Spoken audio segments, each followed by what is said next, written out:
हाय दोस्तों। आज एक बहुत ही सीरियस टॉपिक है, लेकिन उस टॉपिक को बताने से पहले कुछ दो लाइनें आपको सुनाना चाहता हूँ। उसी से जुड़ा हुआ ये टॉपिक भी है।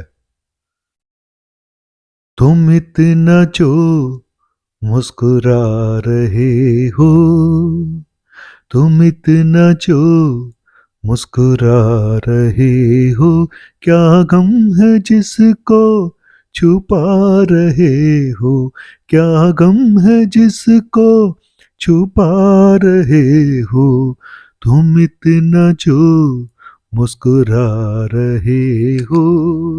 जी हाँ, तो क्या गम है ये आपको भी पता है। उस गम की वजह से ही आप खाते थे एल्प्रेक्स, एल्प्रोजोलैम, जो एंग्जिट के नाम से आती है, जोलेक्स के नाम से आती है, और भी बड़े नामों से आती है, रेस्टिल के नाम से आती है। लेकिन आप खाते चले गए, जिंदगी खत्म हो गई, लेकिन दवा बंद नहीं हो पाई। आदत ऐसी पड़ती है इस दवा को खाने की कि छुट पाना बहुत मुश्किल होता है। क्यों पड़ती है आदत ये आपको भी पता है।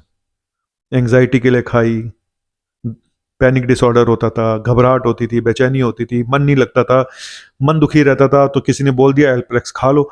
आज से 30-35 साल पहले सिर्फ एक यही दवा सबसे पहले आई थी एंग्जाइटी के लिए, पैनिक डिसऑर्डर के लिए।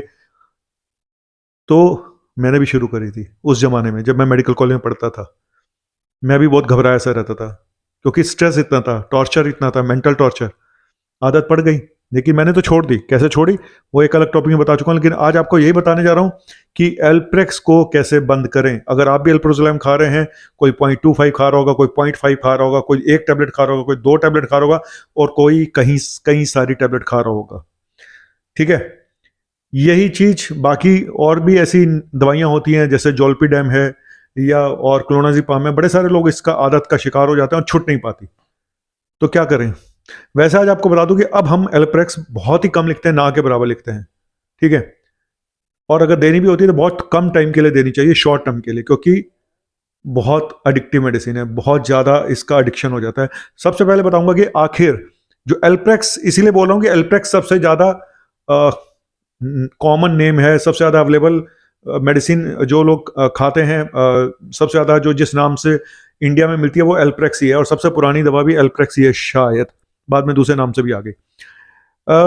छोड़ने में प्रॉब्लम क्या है मालूम है कि सबसे बड़ी प्रॉब्लम क्या है इस मेडिसिन के साथ, कि इसकी डिपेंडेंसी हो जाती है, आप इस पर डिपेंड हो जाते हो, और शुरू में तो दवा असर करती है, बाद में डोज बढ़ानी पड़ती है ना। फिर धीरे धीरे डोज बढ़ानी पड़ती है उसी इफेक्ट को पाने के लिए, जो इफेक्ट कभी आपको कम डोज में मिल जाता था। डोज बढ़ती जाती है, असर धीरे धीरे खत्म होता जाता है। इसी को बोलते हैं डिपेंडेंस, ठीक है। कि हमारी डिपेंडेंस इतनी ज्यादा हो गई कि मेडिसिन की डोज बढ़ाते चले गए, लेकिन असर फिर कम होता गया। और साइड इफेक्ट भी होते हैं, दवाई के साइड इफेक्ट हैं, बिल्कुल हैं। लेकिन आज मेरा टॉपिक है कि इसको बंद कैसे करें, कैसे बंद करें। देखो, बंद करने से प्रॉब्लम क्या है। बंद करने में प्रॉब्लम सिर्फ ये है कि इसके जो विड्रॉल सिम्टम होते हैं वो बड़े खराब होते हैं, खतरनाक होते हैं कई बारी, और इसको कभी भी एकदम से बंद नहीं करना चाहिए। जितने भी पेशेंट इस वीडियो को देख रहे हैं, मैं उनको बोलूंगा कि कभी भी खुद इस दवा को एकदम से अचानक बंद मत करें। और डॉक्टर, जो जूनियर डॉक्टर देख रहे हैं, उनको भी बोलूंगा एकदम से कभी इस मेडिसिन को बंद मत करें, क्योंकि इसके विड्रॉल सिम्टम्स होते हैं। इसको छोड़ने से कुछ प्रॉब्लम्स होती हैं। क्या होती हैं वो पहले बता देता हूँ। और ये डिपेंड करता है कि प्रॉब्लम कितनी ज्यादा होंगी, कि आप कितनी ज्यादा डोज ले रहे हो, और साथ में क्या आप कुछ और दवाइयां भी नशे की खाते हो, क्या और नींद की दवाइयां भी खाते हो, क्या आप अल्कोहल भी लेते हो, कुछ और बीमारियां भी साथ में हैं। तो इस पे ही डिपेंड करता है कि आपके सिम्टम कितने सीवियर आएंगे और कितने सालों से आप ले रहे हो, ये भी सब कुछ। पहले 4 दिन में एंग्जाइटी, इंसोम्निया की बीमारी होती है, पहले 4 दिन में, इसको छोड़ने के बाद पहले 4 दिन में।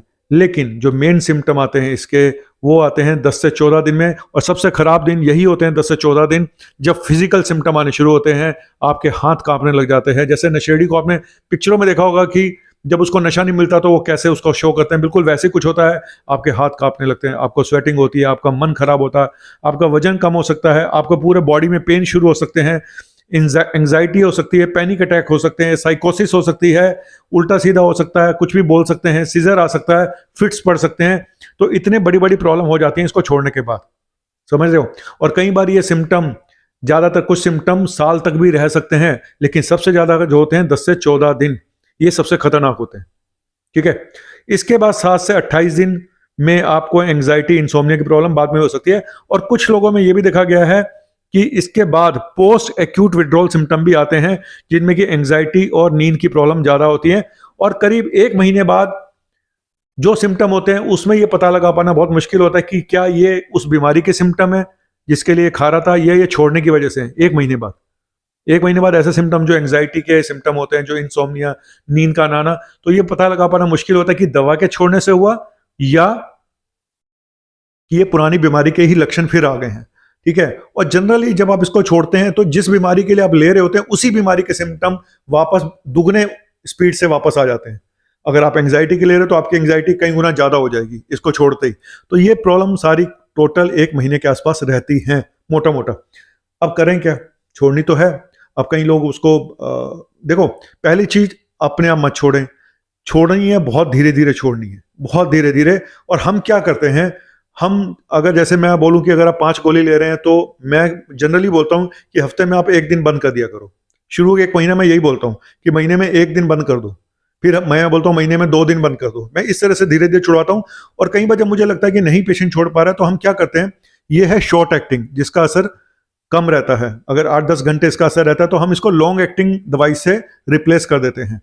ठीक है, मतलब जिसका असर ज्यादा लंबे समय तक रहेगा। मतलब कि एक दवा जो हम एकदम से बंद नहीं करते, मैं तो यही करता हूं कि मैं उसकी जगह दूसरी दवा से रिप्लेस करता हूं जो लॉन्ग एक्टिंग दवाई है जिसका असर लंबे समय तक। ये शॉर्ट एक्टिंग है, एल्प्रोजोलैम शॉर्ट एक्टिंग है, इसलिए ज्यादा इसका हैबिट भी बनती है, एडिक्टिव भी ज्यादा है, डिपेंडेंस भी ज्यादा है।